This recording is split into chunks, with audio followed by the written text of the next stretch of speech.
Hello and welcome to the 2020 election between Donald Trump and Pete Buttigieg. Before we start the video, go down and subscribe. We're currently at 63 subscribers, and our goal for the end of the month is going to be 70. We're 7 away, and we have a while to go, so I'm going to try to get a couple extra videos out this month. So, if you don't know who Pete Buttigieg is, he's a not really known candidate until like recently. He's from a town in Indiana. He's a mayor. Um, I think he's 37 years old. He's pretty young and pretty charismatic, very interesting. He's been recently polling pretty high in recent polling, sometimes even getting around 10%. So we're gonna start off with the safe Republican states for Donald Trump is Utah, Idaho, Montana, Wyoming, North Dakota, South Dakota, Nebraska at large, and the 1st and 3rd district, Kansas, Oklahoma, Louisiana, Arkansas, Missouri, Mississippi, Alabama, Tennessee, Kentucky, West Virginia, Indiana, I think is going to edge into the safe column, South Carolina, and the state of Alaska, for Pete Buttigieg would be the states of California, Washington, Oregon, Illinois, Vermont, Massachusetts, the District of Columbia, Maryland, and Rhode Island, as well as Maine's 1st and Hawaii. Am I missing any states? Oh yeah, New York. There we go. So starting off with Pete Buttigieg getting 159 electoral votes in the safe column to Donald Trump's 125. We're going to go back to Donald Trump and give him his likely states. The state of Texas will definitely stay in the likely column.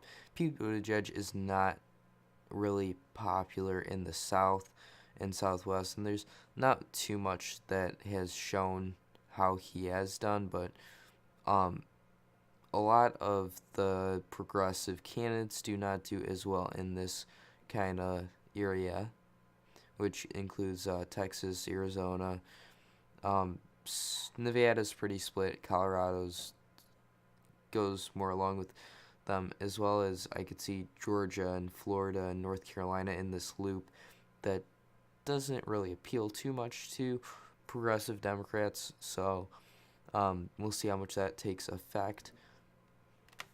Another state that would go in the likely column is the state of Georgia. Georgia, I could just see edging into the column, as well as what I was saying. Pete Buttigieg probably would not be too popular in the South, where some Democrats think that they have a chance of picking up the states, as well as I could see in the state of Arizona, possibly in the likely column. And as well as North Carolina. North Carolina's actually been polling very good for Donald Trump. Some of the polls he's up was against Bernie Sanders, up 12, and Biden up 4, and plus 4 for Biden is the closest a candidate has gone in polling currently, with facing Donald Trump there. So I could expect Pete Buttigieg not doing better than Biden, and Biden is very good in the South and Midwest. So now Trump with 205 to Pete Buttigieg's 159. So that is all of Trump's likely states. Going to Pete Buttigieg. Excuse me. New Mexico expected. Kentucky, New Jersey, not Kentucky, Connecticut, New Jersey, Delaware.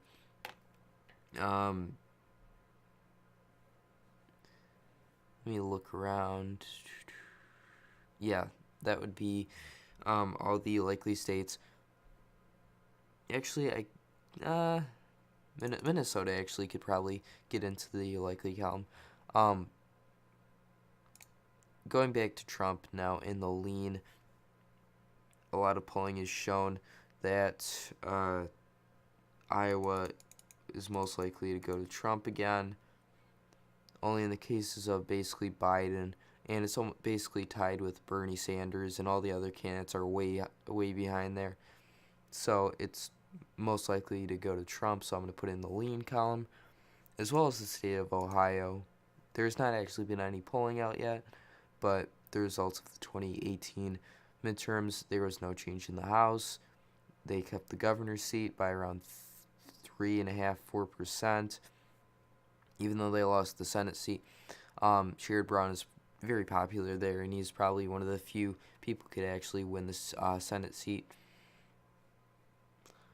As well as the state of Florida, like I was saying with the South, as well as Republicans have been doing very good in Florida recently, with Ron DeSantis being one of the most approved governors currently, even among Democrats like him. There was a poll that showed that like 40% of Democrats liked him, and then it totaled like around a 70% approval rating for him. So I'm expected for him to actually help Trump get elected in Florida. So we'll see what happens down there, but most likely going to Trump as well. So now Trump at 258. Another state that's been very interesting is Nevada, which has also had Trump winning against every candidate except Biden. I would see this in the lean column if that's true. I'm kind of confused on what Nevada's been doing now in polling. So yeah, we'll see what happens there. Maine second, most likely going to Trump, as well as Nebraska's second. These two are going to be around lean, likely column. They're definitely going to go to Trump, unless like maybe if Sanders was the candidate, maybe Biden, but it would be very hard to pick up either one of those.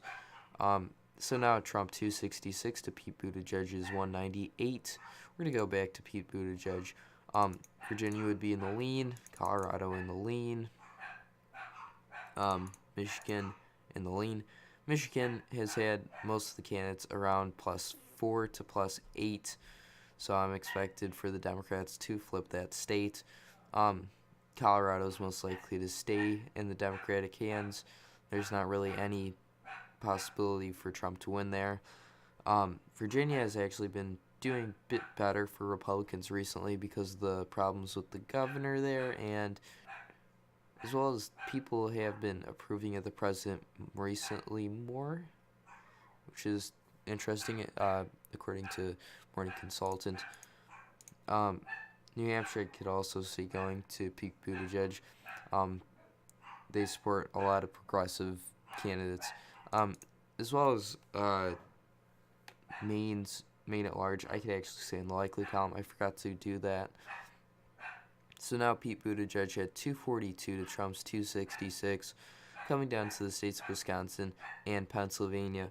Wisconsin, doing slightly better for the Democrats, going between a tie and I think it was like +10 for only Bernie Sanders and Biden, but all the other candidates have like +2 around that to a tie. So I could see this edging into Pete Buttigieg's column. Coming down to the state of Pennsylvania now, Donald Trump keeping a negative approval rating, but not too bad, like according to some other states, especially in the Midwest. I think he's like -7 currently right now, which isn't too terrible because he could definitely make up for that when he starts campaigning again.